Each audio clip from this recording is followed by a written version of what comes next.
మాజీ ముఖ్యమంత్రి రోషయ్య అందించిన సేవలు చిరస్మరణీయమని ఎమ్మెల్యేలు సుజనా చౌదరి, మండలి బుద్ధప్రసాద్ కొనియాడారు. రోషయ్య రాజకీయ పరిణితి, ఆర్థిక క్రమశిక్షణ నేటి తరానికి ఆదర్శమని పేర్కొన్నారు. అత్యధిక సార్లు బడ్జెట్ ప్రవేశపెట్టిన ఘనత ఆయనదేనని సుజనా చౌదరి గుర్తు చేశారు. ఆయన హయాంలో 15 ఏళ్ల పాటు ఓవర్ డ్రాఫ్ట్ తీసుకోకుండా రాష్ట్ర ఆర్థిక వ్యవస్థను గాడిలో పెట్టారని అన్నారు. తమిళనాడు గవర్నర్ గాను బాధ్యతాయుతంగా వ్యవహరించారని బుద్ధప్రసాద్ ప్రశంసించారు.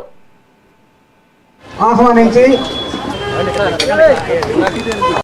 నేను గౌరవించే ఈ మధ్య రాజకీయ నాయకులు, అంటే ఈ మధ్య అంటే అప్పుడు 2 జనరేషన్స్ ముందైనప్పటికి కూడా ఇప్పటికి కూడా నేను ఆయన అసెంబ్లీలో స్పీచ్లు వింటూ ఉంటా ఐప్యాడ్లో రెగ్యులర్గా.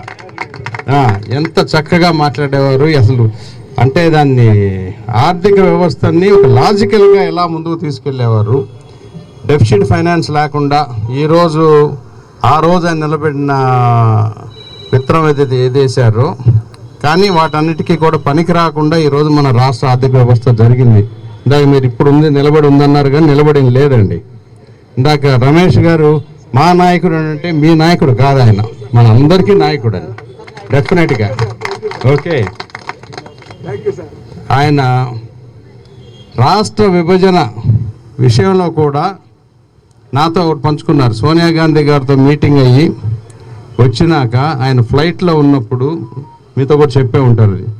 నాగపూర్ దాకా వచ్చినాక చిదంబరం గారు ఈ విధంగా మెసేజ్ పంపించారట, వెళ్ళి కేసీఆర్ గారిని ఖమ్మం జిల్లా వెళ్ళి చేయండి. ఆ విధంగా ఐ థింక్ డిసెంబర్ 9th అది కూడా ఆయన చాలా బాధపడ్డారు. ఆ తర్వాత విభజన జరగడానికి గల కారణాలు ఆయన చెప్పుకొని కూడా చాలా సందర్భాల్లో బాధపడ్డారు. ఆయన విభజన అనవసరం అని. నేను చాలాసార్లు వెళ్తుండేవాడిని ఆ ధర్మకరం రోడ్లో ఇంటికి, ఆయన దగ్గరికి. చాలా గొప్ప వ్యక్తి. సుదీర్ఘంగా 17 సంవత్సరాలు ఆర్థిక మంత్రి చేయడం ఆంధ్రప్రదేశ్లో.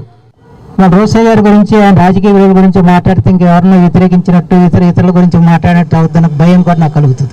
2 విషయాల్లో రోషయ్య గారిని మనం చాలామంది తెలియని విషయాలు నాకు తెలుసు. రోషయ్య గారి దగ్గర నాకు ఆంధ్రప్రదేశ్ రాజకీయాల్లోనే కాదు, భారత రాజకీయాల్లో ఇద్దరు గరల కంటులు, ఒకరు పివి నరసింహరావు గారు, మరొకరు రోషయ్య గారు.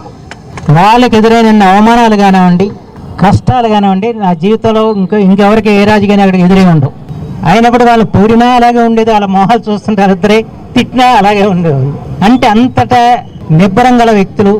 జరిగిన అవమానాలను ఎవరితో చెప్పుకునే వాళ్ళు కాదు, తమలో తామే మింగి ఆ విషయాన్నంతా కూడా కంఠంలో దాచుకునేవాళ్ళు.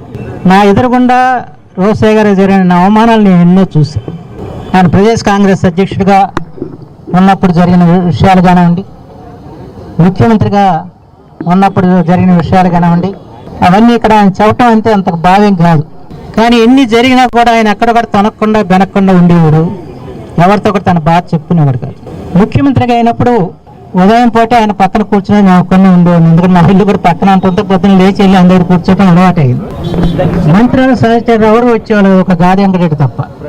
ఆనాడు మంత్రులు సహచరులు అందరూ ఆయనకి వ్యతిరేకంగా చాలా అవమానాలు చేశారు. అయినా కూడా ఆయన అవన్నీ కంటనం దాచుకునేవాడు. అవన్నీ నేను చూసిన వ్యక్తి.